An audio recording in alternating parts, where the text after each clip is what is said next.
우리에게 주신 말씀은 예레미야 23장 33절부터 24장까지의 말씀입니다. 우리 함께 드라마 바이블로 하나님의 말씀을 먼저 읽겠습니다.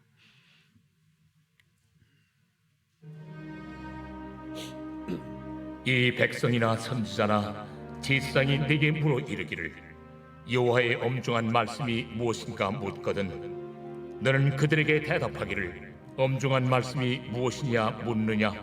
여호와의 말씀에 내가 너희를 버리리라 하셨고 또 여호와의 엄중한 말씀이라 하는 선지자에게나 지상에게나 백성에게는 내가 그 사람과 그 집안을 벌하리라 하셨다 하고 너희는 서로 이웃과 형제에게 묻기를 여호와께서 무엇이라 응답하셨으며 여호와께서 무엇이라 말씀하셨느냐 하고 다시는 여호와의 엄중한 말씀이라 말하지 말라.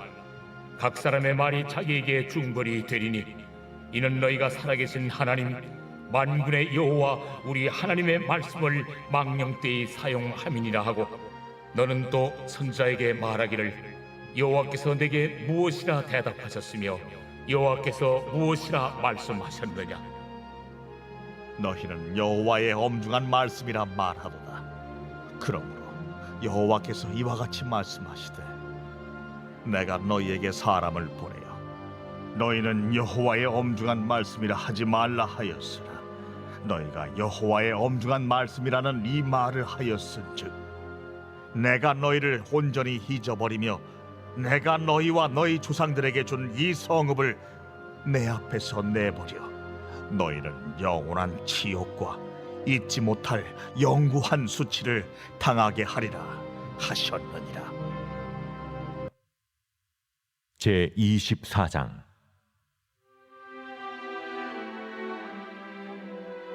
바벨론의 느부갓네살 왕이 유다 왕 여호야김의 아들 여고냐와 유다 고관들과 목공들과 철공들을 예루살렘에서 바벨론으로 옮긴 후에 여호와께서 여호와의 성전 앞에 놓인 무화과 두 광주리를 내게 보이셨는데 한 광주리에는 처음 익은 듯한 극히 좋은 무화과가 있고 한 광주리에는 나빠서 먹을 수 없는 극히 나쁜 무화과가 있더라.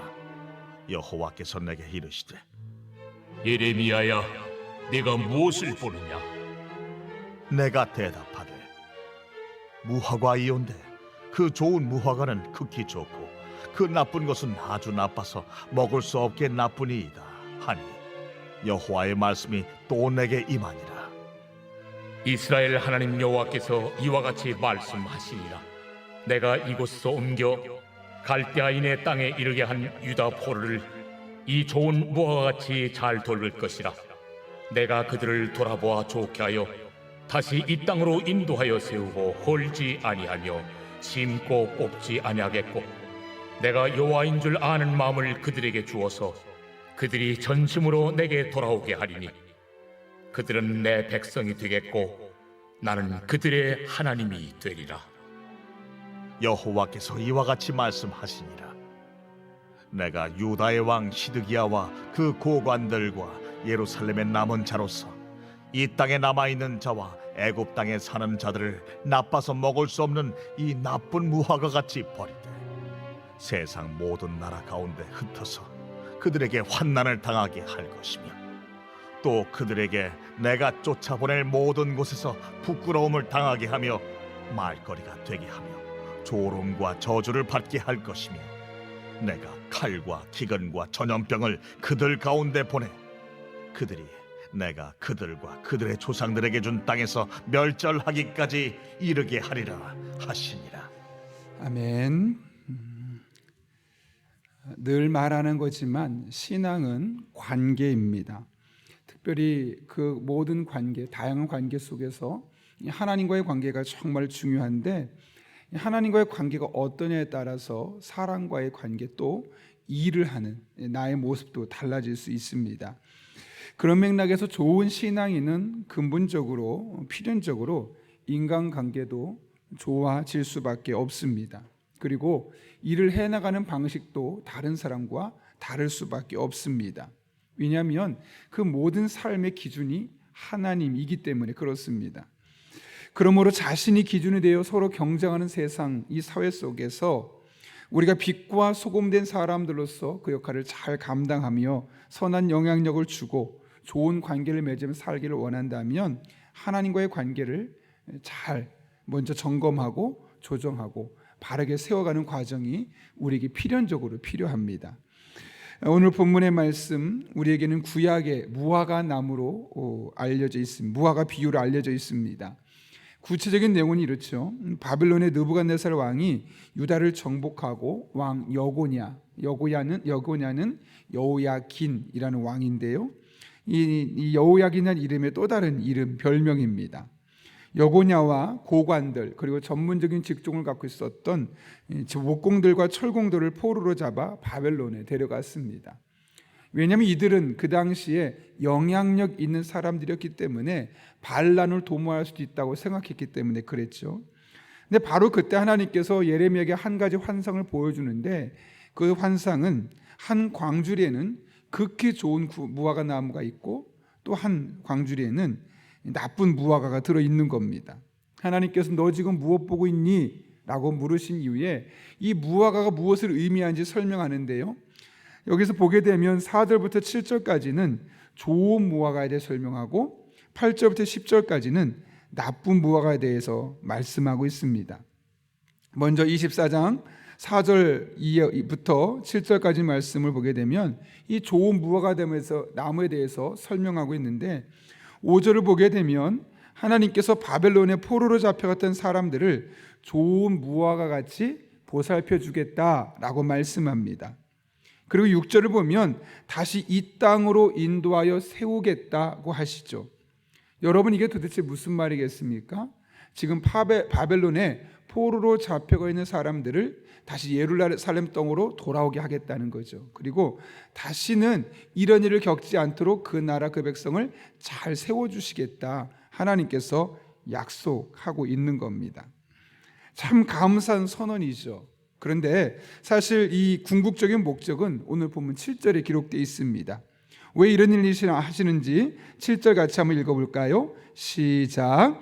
내가 여호와인 줄 아는 마음을 그들에게 주어서 그들이 전심으로 내게 돌아오게 하리니 그들은 내 백성이 되겠고 나는 그들의 하나님이 되리라. 아멘. 여기 보게 되면 뭐라고 말합니까? 내가 여호와인 줄 아는 믿음을 그들에게 주어서 전심으로 하나님께 돌아오게 하는 것. 여기서 중요한 포인트가 두 가지가 있죠. 하나는 내가 여호와인 줄 아는 믿음을 그들에게 주시겠다는 겁니다. 여기서 이 상황을 이해하기 위해서 필요한 두 가지 단어가 있는데 하나는 여호와입니다. 성경을 볼 때 하나님을 부르는 다양한 표현들이 있는데 대표적인 표현이 엘로힘, 또 하나는 여호와, 이 두 가지입니다. 엘로힘은 하나님의 강한 능력을 강조할 때 쓰는 표현이고, 여기서 말하는 여호와는 하나님은 약속을 잘 지키는, 그래서 나를 보호하신 하나님, 이런 의미를 갖고 있습니다. 따라서 여기서 여호와를 사용한다는 것은 하나님은 약속을 지키는 하나님이다 라는 사실을 강조하고 있는 것이죠. 두 번째 단어는 여호와를 아는 마음입니다. 여기 알다는 단어가 여러분 많이 들어보셨던 야타라는 단어로서 하나님을 지식적으로 알모로만 아는 것이 아니라 내 삶으로 체험적으로 경험하는 것을 의미하죠. 이렇게 하나님이 우리가 여호와 하나님, 즉 약속을 지키시는 하나님이심을 머리로만 아는 것이 아니라 우리의 삶으로 구체적인 체험을 통해서 알기를 원하신다는 것을 말씀하고 있는 겁니다. 왜 이렇게 아는 것이 필요했을까요? 이스라엘 백성들이 하나님에 대해서 약속한 것을 반드시 지키신 하나님으로 믿지 않고 있었다는 거겠죠. 만약 그렇게 믿고 있었다면 굳이 여호와 하나님이라는 표현을 쓸 필요가 없었을 것입니다. 내가 여호와인 줄 아는 믿음을 그들에게 주겠다라고 말씀하신 것은 하나님은 약속하신 것 반드시 지키시는 분이야. 비록 우리 이스라엘 백성들이 바벨론의 포로로 잡혀갔지만 하나님이 돌아오겠다라고 약속하셨으니까 반드시 돌아오도록 지키신 하나님이시야라는 것을 그들의 삶을 통해 구체적으로 경험하길 원하셨던 거죠. 두 번째 포인트는 여호와 하나님을 알게 하는 이란 뜻을 갖고 있습니다. 7절에 아까 좀 전에 읽었던 거 뭐라고 되어 있습니까? 내가 여호와인 줄 아는 믿음을 그들에게 주어서 전심으로 내게 돌아오게 하리니 라고 되어 있습니다. 따라서 7절을 살펴볼 두 번째 포인트는 여호와 하나님을 알게 하시는 이유로서 전심으로 하나님께 돌아오게 하는 것, 그것을 말씀하는 겁니다. 여러분, 전심으로 하나님께 돌아온다는 것이 무엇을 의미하겠습니까? 이스라엘 백성들이 바벨론에서 예루살렘으로 돌아오는 것은 너무나 자명한 겁니다. 왜? 하나님이 여호와 하나님이라서 약속을 반드시 지키실 것이기 때문에요. 문제는 그들이 몸만 돌아온다는 것이 무슨 의미가 있겠습니까? 마음이 돌아와야겠죠. 그래서 하나님께서 원하시는 것은 무엇이냐면 그냥 바벨론의 포로에서 돌아오는 것이 아니라 그들이 돌아오고 나서 그 마음으로 하나님을 제대로 섬기는 이스라엘 백성들이 되기를 원하셨음을 말씀하고 있는 겁니다. 이를 통해 우리는 하나님의 관심이 도대체 어디에 있는지를 알 수 있습니다. 우리가 하나님을 제대로 알기를 원하십니다. 그래서 겉으로만 하나님의 백성이 아닌 속까지 하나님으로 꽉 찬 사람들이 되기를 원하시는 겁니다. 여러분, 그렇다면 그런 것을 원하신 하나님 앞에 우리가 어떤 삶을 살아야겠습니까? 매일매일 하나님으로 우리의 삶을 채워가는 겁니다. 내 생각이 하나님의 생각과 동일해지고 내 감정이 하나님의 감정과 동일해지는 것. 그래서 하나님을 말할 때, 하나님의 은혜를 말할 때, 하나님의 일하심을 말할 때 그것이 내 삶에 전혀 어색하지 않는 것. 그래서 예배하는 것이 너무나 자연스럽고 기도가 일상이 되며 하나님의 이름으로 성도 간에 교제하고 하나님을 알지 못하는 사람을 볼 때 가슴 아파하고 사랑으로 약자를 세상으로 섬기는 삶을 사는 것. 이것이 바로 우리가 하나님으로 나를 채워가는 삶입니다. 그렇게 하게 될 때 우리는 하나님을 성경으로만 만나는 것이 아니라 나의 삶의 현장에서 매우 구체적으로 하나님을 날마다 순간마다 경험할 수 있는 것이죠. 여러분, 하나님은 약속을 지키시는 분이십니다.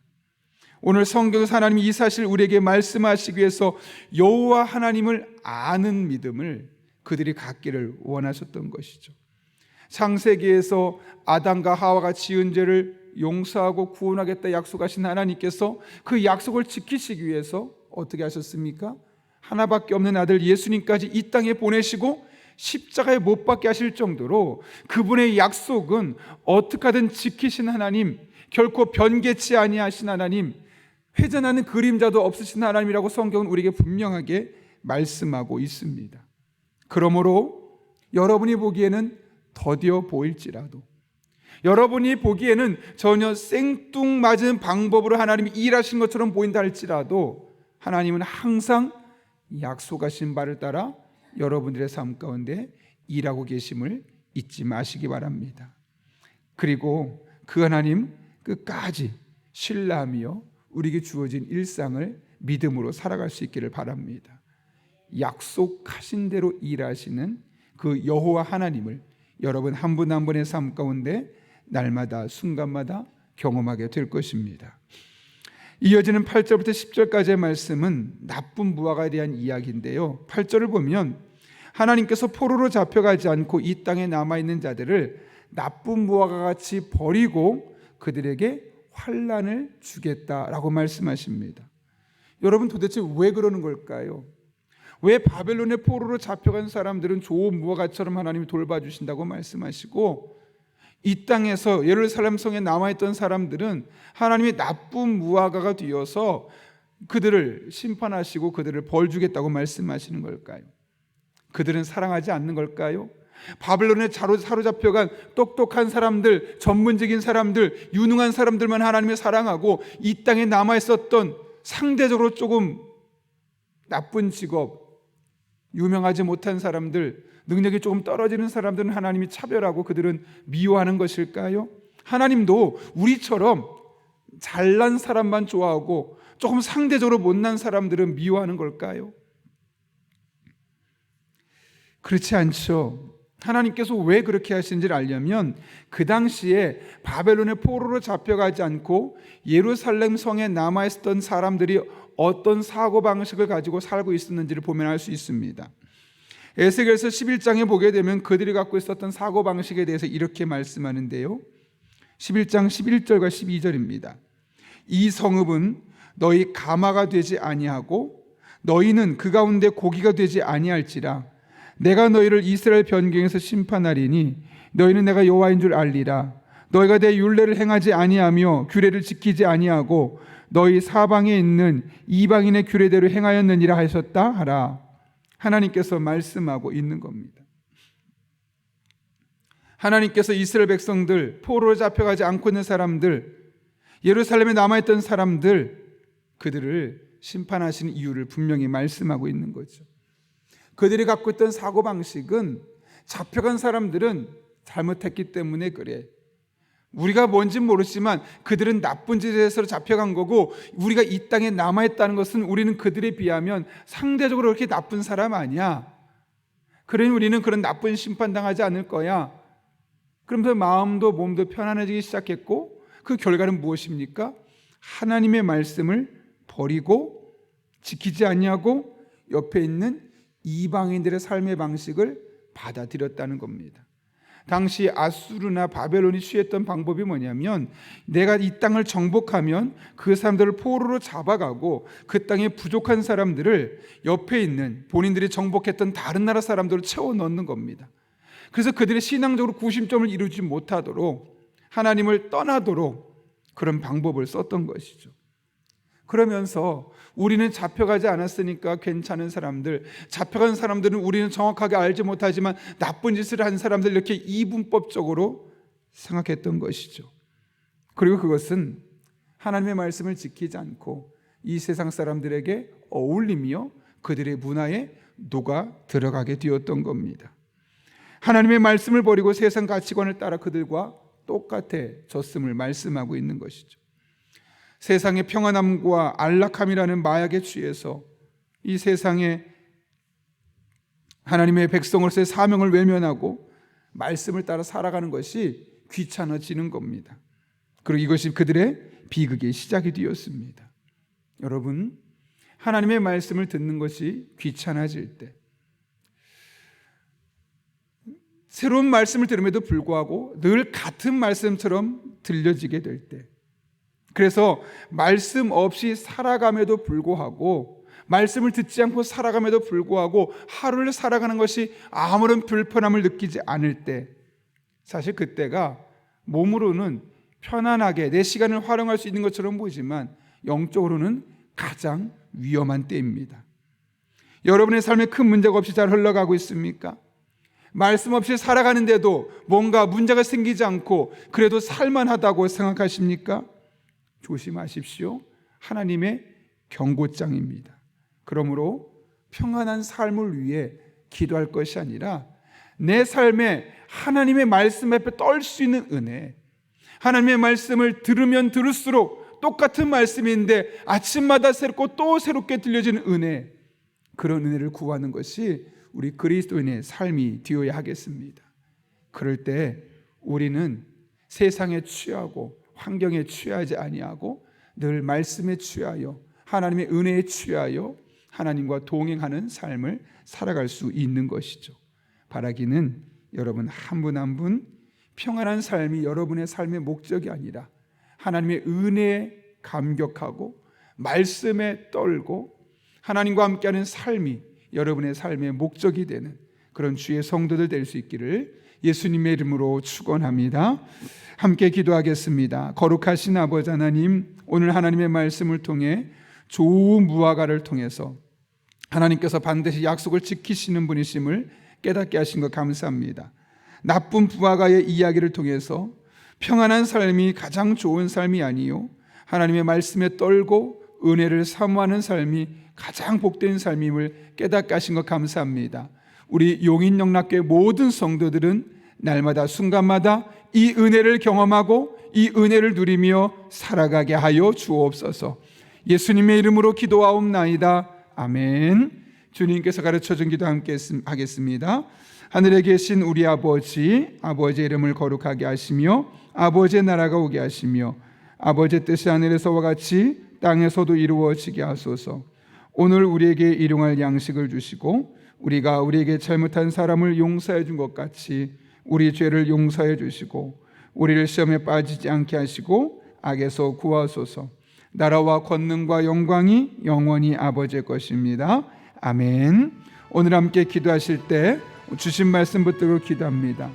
약속을 지키신 여호와 하나님, 끝까지 붙들고 살아가는 주의 성도들 될 수 있게 해달라고, 평안한 삶, 행복한 삶이 우리의 인생의 목적이 아니라 하나님의 말씀에 떨 줄 아는 사람, 하나님을 만나는 것이 가장 사모되는 삶을, 그것이 우리의 삶이 될 수 있게 해달라고, 한 걸음 나아가 늘 성령으로 충만하게 인도해 주셔서 오늘도 마땅히 기도할 바를 알게 하시고, 이를 통해 모든 것을 합력해 선을 이루시는 하나님의 은혜를 경험할 수 있게 해달라고, 우리의 가정을 위해 기도할 때 아직도 예수님을 알지 않는 가족, 그런 친척들의 마음을 움직여 주셔서 그들이 예수님을 영접할 수 있게 해달라고, 한 주간 진행될 교회 사역을 위해 하나님의 뜻을 실현되며 하나님의 뜻을 이뤄가는 교회 될 수 있게 해달라고, 또 저에게, 우리 부교역자들에게 능력과 지혜를 더해 주셔서 교회를 하나님의 은혜 가운데 잘 이끌어갈 수 있게 해달라고, 우리나라의 민족을 위해 기도합니다.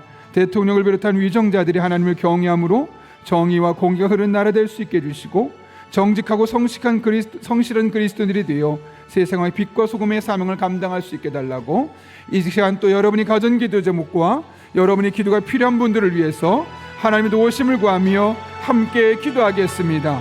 거룩하신 아버지 하나님, 오늘도 불러주신 은혜 감사합니다.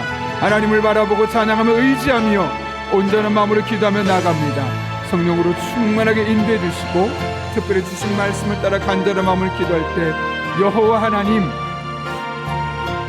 약속하신 바를 반드시 지키시는 그 하나님을 온전히 신뢰하며 우리에게 주어진 일상 속에서 믿음으로 한 걸음 한 걸음 나아갈 수 있는 주의 종들 되게 하여 주옵소서.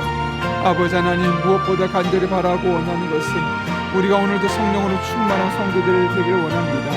그래서 내가 원하는 것을 기도하는 것이 아니라 하나님께서 마땅히 기도하기를 원하시는 것들을 기도하게 도와주시고, 그렇게 기도하며 나갈 때 모든 것 합력해 선을 이루신 하나님의 은혜를 함께 경험하고 함께 고백하고 우리 입술로 그 하나님을 함께 간증하며 살아갈 수 있도록 주님이 역사하여 주옵소서.